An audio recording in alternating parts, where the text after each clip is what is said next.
अबे ओ इंग्लैंडियों, तुम्हारे यहाँ होता होगा बेसबॉल, हमारे यहाँ तो जैस बॉल होता है। क्योंकि जिस तरह से जायसवाल ने तुम्हें धोया है ना, सूजी तो होगी ही। 14 चौके, 12 छक्के और 212 रन। जी हाँ, हम बात कर रहे हैं यशस्वी जायसवाल की, जिनकी तूफानी पारी के आगे इंग्लैंड की पानी निकल गई। और अगर आपने भी आज का मैच नहीं देखा है तो उसका मतलब ये है कि आज आपने इतिहास को बनते हुए देखना मिस कर दिया है। तो कोई बात नहीं है, हम काय को हैं, हम बताएंगे आपको कि कैसे बना इतिहास। तो चलिए शुरू करते हैं। हेलो नमस्कार, जय हिंद। आप देखना शुरू कर चुके हैं द क्रिकेट स्क्रीन। जी हाँ दोस्तों, आज जायसवाल ने इंग्लैंड वालों को ऐसा धोया है कि वो लोग सोच रहे थे कि भाई अब तो बस कर दे, कितना धोएगो। चलो, जायसवाल तो धो ही रहे थे, लेकिन उनके साथ साथ सरफराज खान भी इंग्लैंडियों के पीछे पड़े हुए थे।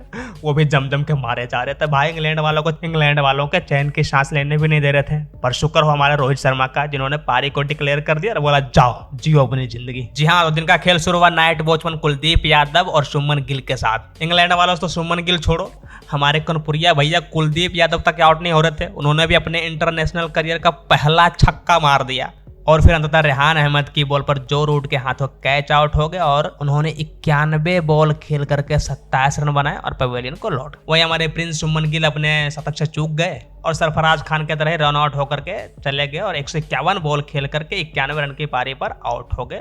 फिर उसके बाद बल्लेबाजी करने के लिए आए यशस्वी जायसवाल और सरफराज खान। जी हाँ, यशस्वी जायसवाल कल ही अपना शतक मार लिए थे और रिटायर्ड हर्ट हुए थे, ना कि रिटायर्ड आउट हुए थे, इसलिए वह आज बल्लेबाजी करने के लिए और उनके साथ सरफराज खान भी आए। और उसके बाद उन दोनों ने इंग्लैंड के साथ खेला नहीं है बल्कि कांड किया है, कांड। और वहीं लंच तक इंडिया का स्कोर 4 विकेट के नुकसान पर 314 रन थे और अभी तक इंडिया ने कोई विकेट नहीं गंवाया था और जायसवाल अपने 150 रन से मात्र 1 रन ही पीछे थे। साथ ही सरफराज खान भी तेजी से अपने अर्धशतक की ओर बढ़ रहे थे और लंच के पहले तक उनका स्कोर 22 रन तक का था। और फिर लंच के आने के बाद दोनों ही बल्लेबाजों ने अपनी गियर शिफ्ट की और तेजी से रन बनाने लगे। साथ ही इंडिया 500 रनों के बेहद करीब पहुंच चुका था। जी हाँ, इन दोनों बल्लेबाजों के जहन में यह बात चल रही थी कि रोहित शर्मा कभी भी पारी डिक्लेयर कर सकते हैं, इसलिए ताबड़तोड़ अंदाज में बल्लेबाजी कर रहे थे और अपने अपने माइलस्टोन के करीब पहुंचने वाले थे। क्योंकि यशस्वी जायसवाल 200 रन के बेहद ही करीब थे और वहीं सरफराज खान भी अर्धशतक के गेट तक पहुंच चुके थे और इंडिया की लीड करीब 500 के ऊपर पहुंच चुकी थी। जिसका इंतजार था हुआ वही। पहले सरफराज खान ने अपनी हाफ सेंचुरी पूरी की और इंडिया के चौथे ऐसे बल्लेबाज बन गए जो कि अपने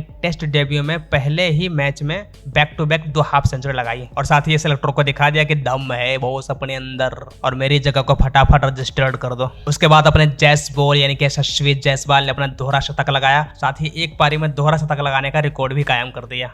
और रिकॉर्ड की बात यहीं तक नहीं रुकी, उन्होंने एक इनिंग्स में 12 छक्के लगाने का भी रिकॉर्ड तोड़ा नहीं है, पाकिस्तान के वसीम अकरम की बराबरी कर ली है। जी हाँ, पाकिस्तान के वसीम अकरम ने भी एक इनिंग्स में 12 छक्के लगा चुके हैं, जो कि इन्होंने इस रिकॉर्ड को 1996 में बनाया था और आज 2024 में यशस्वी जायसवाल ने उनकी बराबरी कर ली और उनके बगल पे खड़े हुए हैं। और जैसे ही दोनों का माइलस्टोन पूरा हुआ, दोनों ने फिर से अपना गियर बदला और इंग्लैंड को घसीटना चालू कर दिया और राजकोट के मैदान पर छक्कों और चौके की बारिश होने लगी। फैंस के खुशी का तो कोई ठिकाना ही नहीं था, उनके बीच को हराम मच चुका था। लेकिन शुक्र करना होगा इंग्लैंड वाले को, हमारे कप्तान रोहित शर्मा का, उनको थोड़ी सी तरस आ गई और उन्होंने पारी को डिक्लेयर कर दिया, बोला जाओ और ये अपना रोना धोना आज ही खत्म कर लो क्योंकि कल तक हम आपको टॉर्चर नहीं करना चाहते।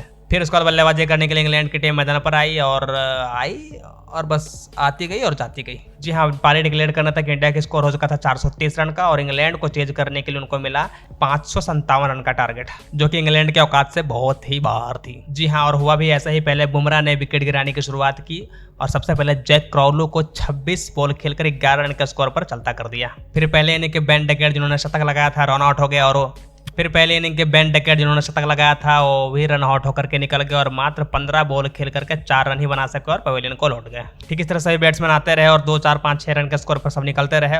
खास बात यह रही कि रविंद्र जडेजा इनको पहली इनिंग में कम बॉलिंग करने का मौका मिला था, इस इनिंग में उन्होंने पंजा मारा और 5 विकेट अपने नाम कर लिए। वहीं रविचंद्रन अश्विन, जो कि उन्होंने पिछले मैच में अनाउंस कर दिया था कि वो शायद इस मैच में नहीं खेलेंगे क्योंकि उनकी मम्मी की तबीयत बेहद खराब है, लेकिन उन्होंने भी प्राइवेट प्लेन से 2000 किलोमीटर की दूरी तय करके आए और सेकंड इनिंग्स उन्होंने मैच खेलना चालू किया और अपने नाम 1 विकेट भी कर लिया। वहीं हमारे कनपुरिया भैया ने कि कुलदीप यादव ने भी 1 विकेट लिए और इस तरह से इंग्लैंड केवल 122 रन के ही स्कोर पर ऑल आउट हो गई और भारत ने इस मैच में 434 रन से एक बड़ी जीत हासिल की। जी हाँ, इंडिया और इंग्लैंड के बीच ये तीसरी टेस्ट मैच थी जो कि भारत ने जीत लिया है और अब अगला मैच 23 फरवरी से होगा, जिसकी सारी अपडेट हम आप तक जरूर पहुंचाते रहेंगे। लेकिन उससे पहले आपको क्या लगता है कि इंडिया और इंग्लैंड के बीच खेले जाने वाले टेस्ट मैच में कौन सी टीम जीत हासिल करेगी? अपने जवाब में कमेंट में जरूर बताइए और क्रिकेट के ऐसे शानदार खबरों के लिए हमारे चैनल को सब्सक्राइब कर लीजिए, वीडियो को लाइक कीजिए, शेयर कीजिए।